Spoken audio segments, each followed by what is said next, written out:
Hallelujah. सो सबसे पहले इस वचन को जब मैं शुरू करता हूं तो पहला शामुएल 25 अध्याय और उसकी 2 आयत से लेकर 38 आयत की ओर आपका ध्यान दिलाना चाहता हूं। यहाँ पर 2 कैरेक्टर हैं, यहाँ पर 2 जन हैं। ये दोनों कौन हैं? ये दोनों पति पत्नी हैं। हालेलुया। यहाँ पर पहला शामुएल 25 अध्याय की 2 आयत से 38 आयत में ये 2 जन हैं, दोनों पति पत्नी हैं। नाबाल पति का नाम है और अबीगेल पत्नी का नाम है। हालेलुया। मैं आपको यहाँ से ये बताना चाहता हूँ, आप इसको पढ़ लीजिए अपनी बाइबल में और मुझे भी सुनते रहिए, या बाद में पढ़ लीजिए, अभी मुझसे सुन लीजिए, पूर्ण कर लीजिए कौन सा रेफरेंस मैं बोल रहा हूँ। यहाँ से आज मैं आपको ये बताना चाहता हूँ कि नाबाल वो मनुष्य है जो परमेश्वर की कुछ परवाह नहीं करता। नाबाल वो आदमी है, वो पुरुष है जो परमेश्वर की कुछ परवाह नहीं करता। नाबाल वो आदमी है जो परमेश्वर के भवन की ओर कभी नहीं जाता। नाबाल वो आदमी है जो परमेश्वर के उपदेशों पर कभी ध्यान नहीं करता। नाबाल वो आदमी है जो परमेश्वर के सेवकों का कभी आदर नहीं करता। नाबाल वो आदमी है जो परमेश्वर के सेवकों के भेजे गए संदेश को कभी स्वीकार नहीं करता। नाबाल वो आदमी है जो परमेश्वर के सेवक के द्वारा भेजे गए संदेश को ठुकरा देता है, उसका तिरस्कार कर देता है। हालेलुया। नाबाल एक मूर्ख आदमी है जो अपने लेखे तो बुद्धिमान है, अपने लाभ के लिए तो बुद्धिमान है, धन दौलत संचय करने के लिए तो बुद्धिमान है, लेकिन परमेश्वर से रिश्ते बनाने के लिए वो मूर्ख है। परमेश्वर के सेवक से रिश्ते बनाने के लिए वो मूर्ख है। परमेश्वर की आज्ञा मानने के लिए वो मूर्ख है। परमेश्वर के सेवक के संदेश का, उपदेश का पालन करने के लिए वो मूर्ख है और वो उनको ठुकरा देता है और उनकी कोई परवाह नहीं करता। और यहाँ पर हम अबीगेल को देखते हैं जो उसकी पत्नी है। अबीगेल एक बुद्धिमान स्त्री है। अबीगेल परमेश्वर का आदर करती है। अबीगेल परमेश्वर का सम्मान करती है। अबीगेल परमेश्वर के सेवक का सम्मान करती है। अबीगेल परमेश्वर के सेवक की इज्जत करती है। अबीगेल परमेश्वर के सेवक के द्वारा दिए गए संदेश का पालन करती है। अबीगेल परमेश्वर के भवन की शुद्धि रखती है। अबीगेल अपने काम बुद्धिमानी से करती है। अबीगेल परमेश्वर से डरती है। अबीगेल परमेश्वर के सेवक से डरती है। हालेलुया। आगे आप इसमें पढ़ेंगे क्या होता है कि नाबाल परमेश्वर के मारने से सुन्न होकर, पत्थर होकर बिस्तर पर गिर गया। नाबाल परमेश्वर के मारने से भयभीत होकर, सुन्न होकर, पत्थर बनकर बिस्तर पर लेट गया और 10 दिन तक वो ऐसे ही बिना बोले, बिना हिले, बिना जुड़े, बिना खाए, बिना पिए, बिना स्नान किए, बिना कपड़े बदले ऐसा ही बिस्तर पर मूर्छित पड़ा रहा और 10वें दिन उसकी मृत्यु हो गई। वचन में लिखा है यहोवा के मारने से वो मर गया। 37-38 आयत में आप पढ़ सकते हैं। यहोवा ने उसको मारा, वो मर गया। मैं अभी नए नियम के अनुग्रह की बात नहीं करूंगा, पुराने नियम की बात। यहोवा ने उस मूर्ख को मारा। यहोवा ने उस नाबाल को, मूढ़ को मारा और वो गिर गया बिस्तर पर और 10 दिन तक पड़ा रहा। 10वें दिन वो मर गया। ये नाबाल और अबीगेल। अबीगेल ने परमेश्वर का सम्मान किया। अबीगेल ने परमेश्वर के सेवक का, अभिषिक्त का सम्मान किया। उसने इस बात के लिए परमेश्वर पर विश्वास किया कि परमेश्वर ने इसको राजा होने के लिए, याजक होने के लिए, नबी होने के लिए अभिषेक किया है। दाऊद परमेश्वर के सेवक की बात उसने मानी, सम्मान किया, आदर किया, उससे मिलने गई, उसको मुंह के बल गिरकर दंडवत किया, उसको भेंट चढ़ाई, और परमेश्वर ने नाबाल के साथ अबीगेल को नहीं मरने दिया, अबीगेल को बचाया, उसके प्राणों को बहाल किया, उसको आशीषित किया, और एक दिन वो एक नाबाल जैसे साधारण घर की स्त्री की बजाय महलों में रहने वाली महारानी बन गई। हालेलुया। यहाँ मैं ये बता, एक घर में मूर्ख आदमी है लेकिन बुद्धिमान स्त्री है जो घर को बचा रही है, खानदान को बचा रही है। हालेलुया। आगे बढ़े हम, दूसरा कैरेक्टर, दूसरा चरित्र यहाँ आहाब और इजेबेल है। हालेलुया। कौन है यहाँ पर? यहाँ पर आहाब और इजेबेल है। आहाब आदमी है और इजेबेल स्त्री है। इसके विषय में आप पहला राजा 18 अध्याय की 1 से 4 आयत पढ़ सकते हैं। आप पहला राजा 21 अध्याय की 23 आयत पढ़ सकते हैं। आप दूसरा राजा 9 अध्याय की 30 से 37 आयत पढ़ सकते हैं।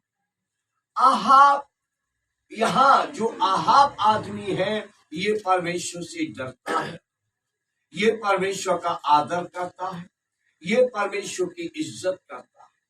हालेलुया। आहाब जो आदमी है यहाँ पर, ये आहाब परमेश्वर के नबियों से डरता है, परमेश्वर के नबियों का सम्मान करता है, परमेश्वर के नबियों की इज्जत करता है, और परमेश्वर के नबियों के उपदेशों को सुनता है। हालेलुया। आहाब बुरा करने से डरता है। आहाब अपने राजा की शक्ति प्रजा पर दिखाने से डरता है। आहाब अपनी शक्ति का, जो राजा की शक्ति है, उसका गलत उपयोग करने से डरता है।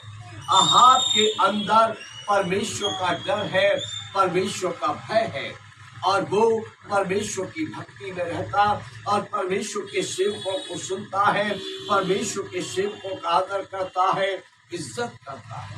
उस समय एक बहुत ही फेमस, बहुत ही प्रचलित और बहुत ही परमेश्वर की अगुवाई में चलने वाले परमेश्वर के नबियों में से एक नबी थे जिनका नाम था एलिहा। आहाब परमेश्वर से ही नहीं एलिहा से भी डरता था। आहाब परमेश्वर का ही नहीं एलिहा का भी आदर करता था। आहाब परमेश्वर का ही नहीं एलिहा का भी आदर करता था, परमेश्वर की ही नहीं एलिहा की भी इज्जत करता था। हालेलुया। आहाब एलिहा को परमेश्वर का जन कहता था। हालेलुया। वो जानता था ये परमेश्वर का जन है, परमेश्वर जो कहता है उसे करता है, परमेश्वर जो इसके द्वारा कहता है उसे कभी परमेश्वर अधूरा नहीं छोड़ता। हालेलुया। आहाब एक अच्छा व्यक्ति था, वो अपनी इच्छा को मान लेता था, लेकिन वो कुछ गलत नहीं करता था। आप इस पैराग्राफ में आगे पढ़ेंगे तो आप देखेंगे एक नाबोत नाम के व्यक्ति की एक बारी थी, अंगूरों की बारी। वो जगह बड़ी फलदायी और उपजाऊ थी, और आहाब का मन उस जमीन पर आ गया। उस उपजाऊ जमीन को आहाब लेना चाहता था, लेकिन इस नाबोत ने उस बारी को देने से क्या किया? इनकार कर दिया। उसने कहा, महाराज मैं ये खेत आपको देना नहीं चाहता। आहाब अपने मन की इच्छा को मार के दुखी होकर अपने घर में आकर बिस्तर पर लेट गया लेकिन उसने जबरदस्ती उसको नहीं छीना, क्योंकि वो परमेश्वर से डरता था। हालेलुया। वो जानता था परमेश्वर का वचन उनके खिलाफ है, परमेश्वर उनके खिलाफ है, जो किसी कमजोर को दबाते, किसी कमजोर को सताते। हाँ, वो बड़े दिल से उस खेत को लेना चाहता था। जब इनकार हो गया तो वो दुखी होकर आया। वो उसकी कीमत भी देना चाहता था, मुफ्त में भी लेना नहीं चाहता, लेकिन जब नहीं दिया उसने जबरदस्ती नहीं। ये उसका कैरेक्टर है। किसका? आहाब का। वो एक अच्छा व्यक्ति था। हालेलुया। लेकिन इजेबेल जो उसकी पत्नी है, वो एक कुटिल स्त्री है, वो चंडाल है। आज के शब्दों में कहें, वो अपने पति को भी जलाती है, और वचन बताता है वो नबियों को मार डालता है। आप की पढ़ सकते हैं जो 4वीं आयत में क्या लिखा, पढ़िए जोर से कोई भी। 18 की 4। हाँ जी, जल्दी से पढ़िए। ओबाद तो यहोवा का भय यहाँ तक मानता था कि जब इजेबेल यहोवा के नबियों को नष्ट करती थी, बस इजेबेल यहोवा के नबियों को मार डालती थी। वो हत्यारन थी। किसकी? यहोवा के सेवकों, यहोवा के सेवकों की हत्यारन थी। वो परमेश्वर के सेवकों को ढूंढ ढूंढ कर मरवाती थी, उनका कत्ल करवाती थी, और फिर कत्ल करवा के कतली लोगों के साथ बैठकर मेज पर अच्छा ज्योनार करती थी। वो ऐसी चंडाल स्त्री थी।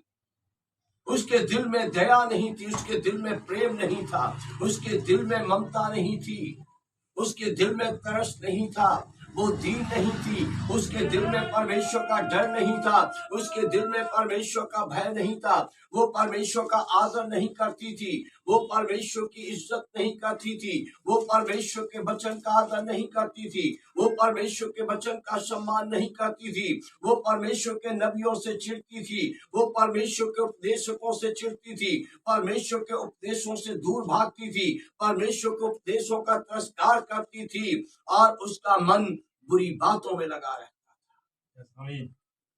वो केवल हत्यारन नहीं थी, दूसरा भी, लेकिन वो जिनको मेज पर खिलाती थी उनमें से रूपमान सुडौल तंदुरुस्तों को देखकर व्यभिचार भी करती थी। उसके अंदर परमेश्वर का भय नहीं था, लेकिन आहाब परमेश्वर से डरता था, परमेश्वर की इज्जत करता था। वो जानता था एलिया परमेश्वर की उपस्थिति में रहने वाला, ये परमेश्वर का जन है, उसको वो प्रणाम करता था, हालेलुया, उसके वचनों का वो पालन करता था। लेकिन इजेबेल के अंदर परमेश्वर का डर नहीं था, परमेश्वर के सेवक नबियों के वचनों का कोई आदर मान नहीं था, और वो बहुत गंदी स्त्री थी। दूसरा राजा पहला राजा 21 की 23 में एलिया ने परमेश्वर से एक वचन पाया। जैसे मैंने आज कहा कि मैंने सुबह एक संदेश परमेश्वर से पाया, जो मैंने व्हाट्सएप चलाने वालों को भेजा। यीशु मसीह की आत्मा ने सुबह सवेरे 5:30 बजे मुझसे कहा, ये संदेश लिख के और बोल के भेज, आज जो प्रार्थना घर में आएगा मैं उसे खुशियों का उपहार दूंगा। आमीन, हालेलुया। और मैं विश्वास करता हूँ जो आराधना में शामिल नहीं हुए, लेट आए हैं, जिन्होंने आराधना में आत्मा का अभिषेक नहीं पाया, उन्हें भी प्रभु ईश्वरीय खुशियां देंगे। आमीन, हालेलुया। वो खुशियां आपको भी मिलेंगी, क्योंकि अभिषेक यहाँ पर बह रहा है। हालेलुया। इतवार कोई नहीं, हफ्ते में बीच में भी जो लोग यहाँ आते हैं वो कहते हैं यहाँ ऐसी शांति महसूस हो रही है कि इस जगह से उठ के जाने के लिए दिल नहीं करता। एक व्यक्ति यहाँ जाते जाते मिलने के लिए आया, यूट्यूब पर जाएगा इसलिए मैं नाम नहीं लेता।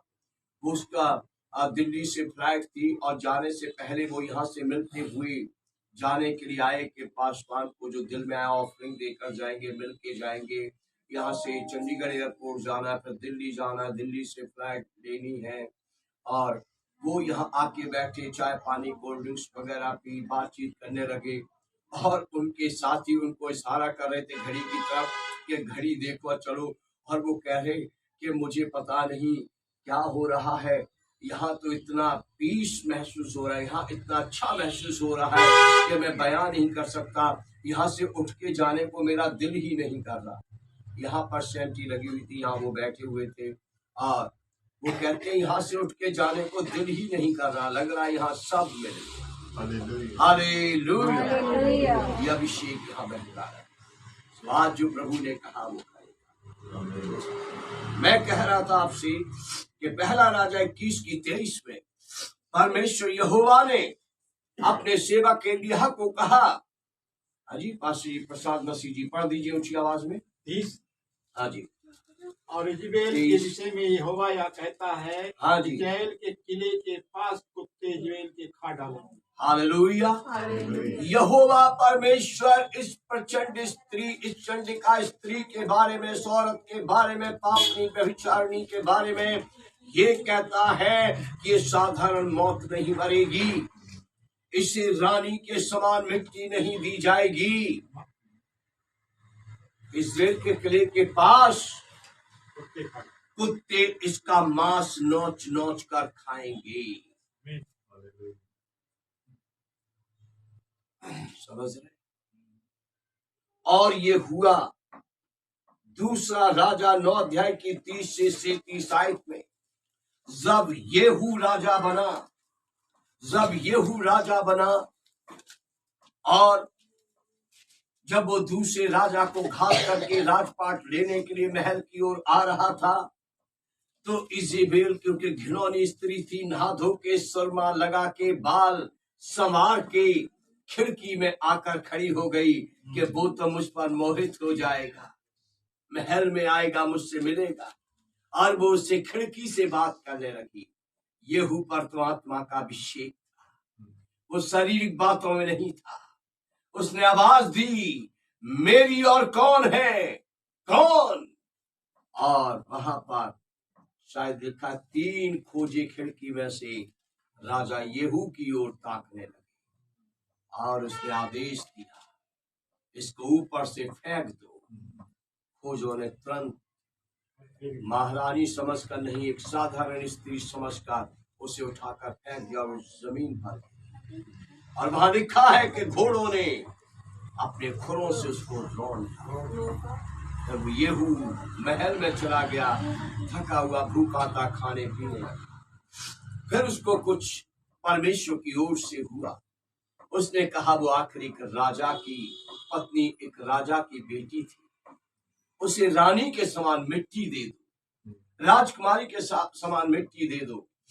लेकिन जो कर्मचारी गए, उन्होंने क्या देखा कि उसका मांस तो सारा कुत्ते नोच कर खा गए। येहू ने कहा, मुझे वचन याद आता है। ओ हालेलुया, धन्यवाद धन्यवाद। येहू ने कहा, मुझे वो वचन याद आता जो तिशबी एलिय्याह ने कहा था इसके विषय में। इस्राएल के किले के पास इस दुष्ट स्त्री का मांस कुत्ते नोच कर खाएंगे। और वो वचन आज पूरा हो गया। समझ रहे? पहला मैंने बताया 2 पति पत्नी, नाबाल और अबीगैल। नाबाल मूर्ख था जो किसी की परवाह नहीं करता, परमेश्वर का आदर नहीं करता, परमेश्वर के सेवकों का आदर नहीं करता, भेंट देना नहीं चाहता, दशमांश देना नहीं चाहता, वचन को मानना नहीं चाहता। उसे यहोवा ने ऐसा मारा कि 10 दिन पत्थर बनकर बिस्तर पर पड़ा रहा और 10वें दिन उसकी अर्थी उठ गई। लेकिन जो अबीगैल एक साधारण घर में रहने वाली थी, उसे आने वाले दिनों में परमेश्वर ने महल में बसने वाली महारानी बना दिया और दीर्घायु दी। और उसका जब अंत हुआ, महारानियों के समान उसको मिट्टी दी गई। हालेलुया। यहाँ दूसरा एक परिवार है जिसमें आदमी तो बुद्धिमान और समझदार है, लेकिन स्त्री मूर्ख और प्रचंड चंडाल है। आदमी तो अहाब तो अच्छी तरीके से राजाओं की तरह दुनिया से गया और अच्छे से उसको मिट्टी दी गई, अच्छे से जिया, अच्छे से रहा, लेकिन इजेबेल का अंत अच्छा नहीं। इन वचनों को ध्यान से समझे कि मुझे कैसा बनना। हालेलुया। यहाँ एक घर में पुरुष अच्छा नहीं है, एक घर में स्त्री अच्छी नहीं है। आप एक और कमाल का जोड़ा देख ले। कई बार कमाल के जोड़े भी हमारे सामने आते हैं, है ना। इसके लिए कौन सा देखे बताइए। बाइबल आप पढ़ते रहते हैं, इससे मिला जुला कोई याद आता आपको? प्रेतों के काम खोलिए 5 अध्याय, प्रेतों के काम 5 अध्याय और उसकी 1 आयत से 5 आयत पर ध्यान दीजिए। हालेलुया। प्रेतों के काम 5 अध्याय 1 आयत से लेकर 11 आयत पर ध्यान दीजिए। यहाँ पर एक जोड़ा है, हनन्याह और सफीरा। नाम थोड़े अटपटे से हैं। हनन्याह में बता दूं आपको, हनन्याह आदमी है और सफीरा स्त्री है। हालेलुया। आजकल तो नाम भी बड़े अजीबो गरीब से होते, पता नहीं चलता ये स्त्री है या पुरुष है। एक व्यक्ति का नाम जैसे कोई पुकार रहा था, पिंकी जरा आना, तो आदमी ने सोचा कि कोई बहन जी आएंगी, लेकिन उधर से तो दाढ़ी मूछ वाला एक तगड़ा हिरस्पुरुष आदमी निकल के आ गया। पूछा, पिंकी जी तो आई नहीं, ये तो पिंकू भैया आए हैं। नहीं, यही पिंकी जी हैं। तो ऐसे अजीबो गरीब नाम होते हैं। आदमी का नाम ऐसा होगा जैसे लगेगा कोई बहन आने वाली है, भाई का नाम ऐसा होगा जैसे कोई बहन आने वाली, आगे पीछे जो लोगों के आजकल कुछ पता नहीं होता। हनन्याह सफीरा भी थोड़े से अटपटे से हैं। हनन्याह आदमी है और सफीरा स्त्री है। तो यहाँ पर अब आपने पहले देखा नाबाल परमेश्वर और परमेश्वर के सेवकों की कोई परवाह नहीं करता, मूर्ख आदमी, बुरा आदमी। फिर आपने देखा किसको? अहाब और इजेबेल को। अहाब बहुत अच्छा है लेकिन इजेबेल अच्छी नहीं है। अब आप देखेंगे हनन्याह और सफीरा को, यहाँ तो दोनों ही एक जैसे हैं, दोनों ही नहरे पर गहरे हैं, दोनों ही चालाकी में अपने को सबसे माहिर समझते, दोनों झूठ बोलने में अव्वल है, दोनों परमेश्वर को लूटने में अव्वल है, दोनों परमेश्वर के सेवकों को गुमराह करने में अव्वल है, और दोनों जो गुनाह करते हैं सलाह करके करते हैं। हालेलुया। एक बंटी और बबली की जोड़ी यहाँ पर भी है, एक हमारे भारत में भी है जिसकी फिल्म बन चुकी है, बंटी और बबली, है ना। एक फिल्म के पोस्टर बंटी और बबली। राहुल देखी कभी? देखी नहीं? बंटी और बबली। और यहाँ पर है हनन्याह और सफीरा। चलो जस्मीन ऊंची आवाज में पढ़ो हनन्याह और सफीरा का पूरा ब्यौरा एक साथ पढ़ दो। हनन्याह नामक एक मनुष्य और उसकी पत्नी सफीरा ने कुछ भूमि बेची। हाँ जी। और उसके दाम में से कुछ रख छोड़ा, और ये बात उसकी पत्नी भी जानती थी। देखिए यहाँ पर उन्होंने एक जमीन बेची, पैसा लिया, और उन्होंने दोनों ने सलाह करके आधा पैसा रख लिया, कुछ आधा होगा या 100 में से 25% होगा, पैसा छुपा कर रख लिया। बात क्या है? दोनों ने एक मन होकर जो पैसा खेत बेचकर, जमीन बेचकर आया, उसमें से पैसा रख लिया। ये बात हनन्याह भी जानती है कि हम चुरा रहे हैं, ये बात सफीरा, ये हनन्याह भी जानता है कि हम चुरा रहे हैं, ये सफीरा भी जानती है कि हम चुरा रहे हैं। हालेलुया। और दोनों एक मन होकर ये काम कर रहे हैं। हनन्याह और सफीरा दोनों की नॉलेज में है, हमारा घर 100 मोहरों में बिका है और ये 75 मोहरे अलग, 25 मोहरे अलग हम कर रहे हैं दोनों। हाँ जी, जोर से पढ़िए। और ये बात उसकी पत्नी भी जानती थी और उसका एक भाग लाकर प्रेरितों के पांव के आगे रख दिया। पतरस ने कहा, हे हनन्याह, शैतान ने तेरे मन में यह बात क्यों डाली कि तू पवित्र आत्मा से झूठ बोले और भूमि के दाम में से कुछ रख छोड़े? जब तक वह तेरे पास रही क्या तेरी न थी, और जब बिक गई तो क्या तेरे वश में न थी?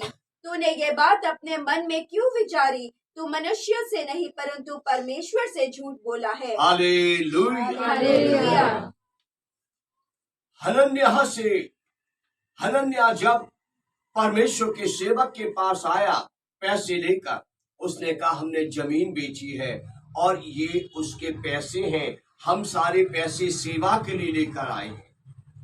पतरस ने ये नहीं पूछा कितने की बेची, क्या किया, सीधा ये कहा, हे हनन्याह, तूने मन में ये बात क्यों उठानी कि मैं परमेश्वर से झूठ बोलूं?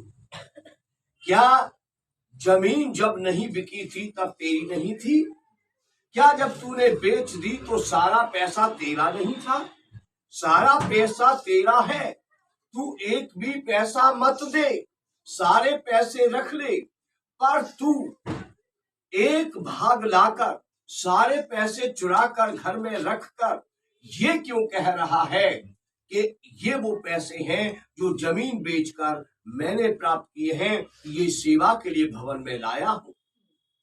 हालेलुया। और पतरस ने कहा, हनन्याह, तूने मनुष्य से झूठ नहीं बोला, तूने पतरस, यूहन्ना, अंद्रयास, थोमा, मत्ती से झूठ नहीं बोला, तूने सर्वशक्तिमान परमेश्वर से झूठ बोला, तूने सर्वशक्तिमान परमेश्वर के पवित्र आत्मा से झूठ बोला, तूने उसकी सामर्थ को तुच्छ समझा है, तूने जो यहाँ बह रहा है उसके अभिषेक को तुच्छ समझा है, तूने सेवकों की उपस्थिति, सेवकों की पदवी को, सेवकों के चुनाव को छोटा अपने जैसा समझा।